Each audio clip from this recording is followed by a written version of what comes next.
So this video is going to be about, a few weeks ago I did a video on my great-great-great-grandfather John Kenzie McLane, who survived an Indian massacre back in 1840.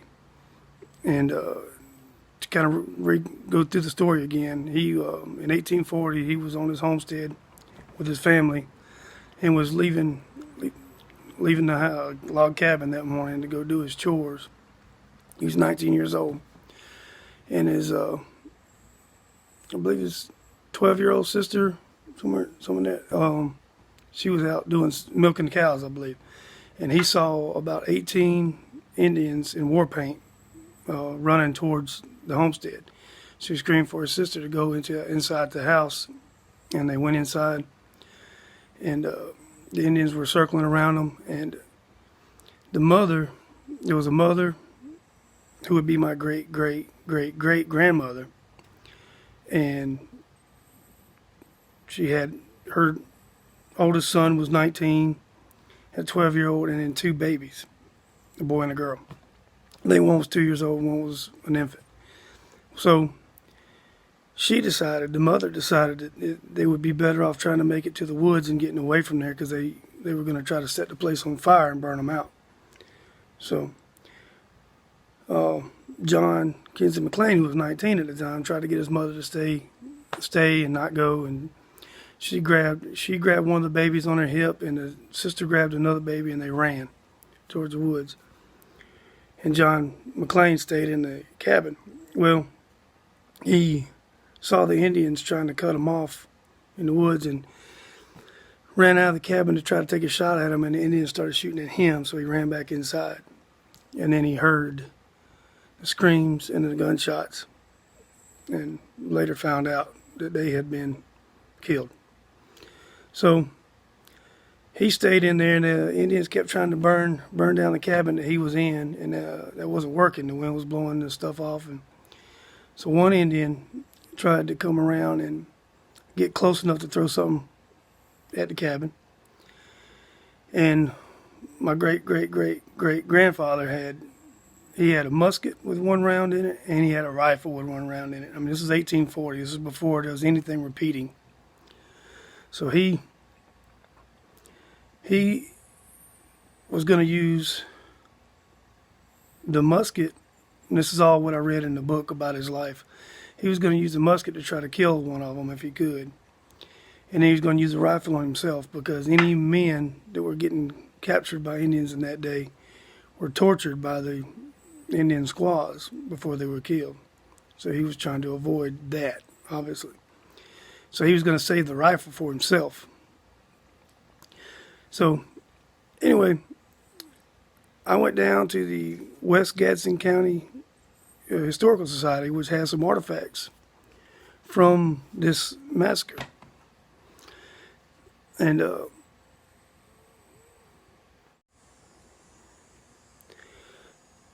so anyway, he waited, and one Indian came around and tried to get close enough to the house, and he waited until he got a good shot, and he shot an Indian.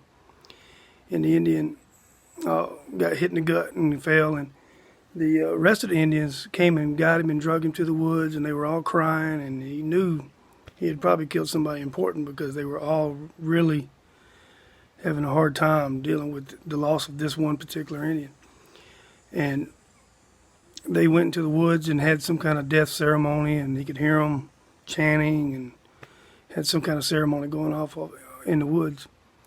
Well, his stepfather showed up a few minutes later. He had been gone overnight to Quincy, Florida, and he showed up several hours later that day, and he ran outside and told him, hey, what had happened, and the Indians were still in the area supposedly, and so they were able to get away to some neighbors that were about 5 miles away.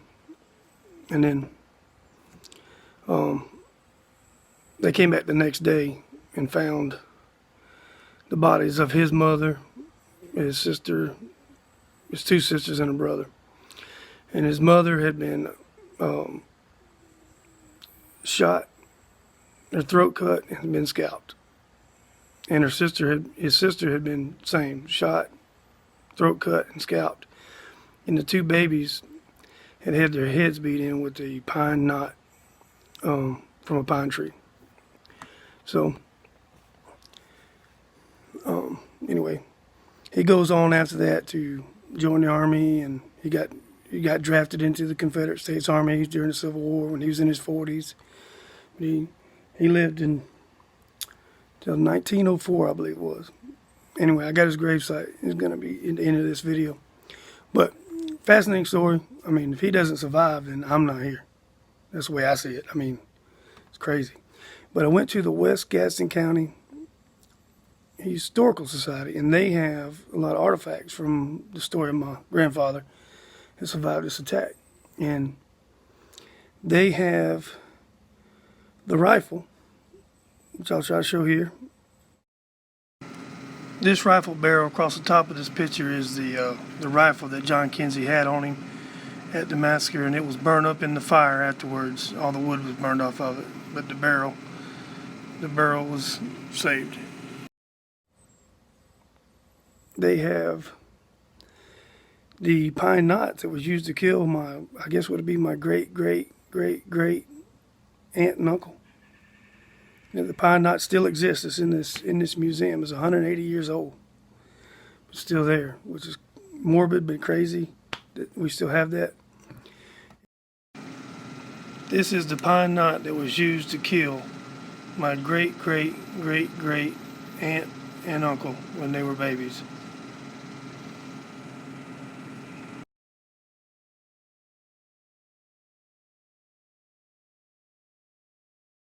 And there's a picture of one of John Kenzie's grandsons. It's got the bow and arrow of the Indian that was trying to run up and attack him, the one he killed. So that was in the family for a while, but they said it may have burned up in a fire and may no longer exist.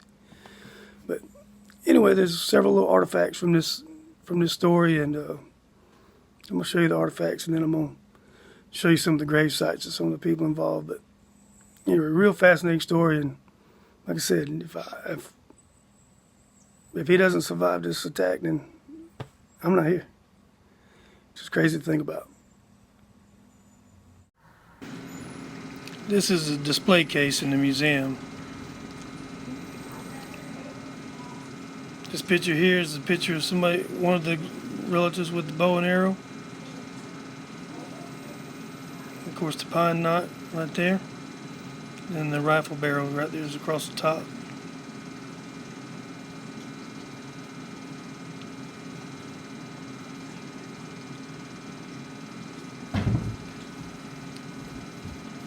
This here is a hand-drawn copy of John Kenzie McLane drew of the homestead. There's a picture of John Kenzie McLane, survivor. Yeah. This is the grave of John Kenzie McLane, who survived the Indian attack in 1840.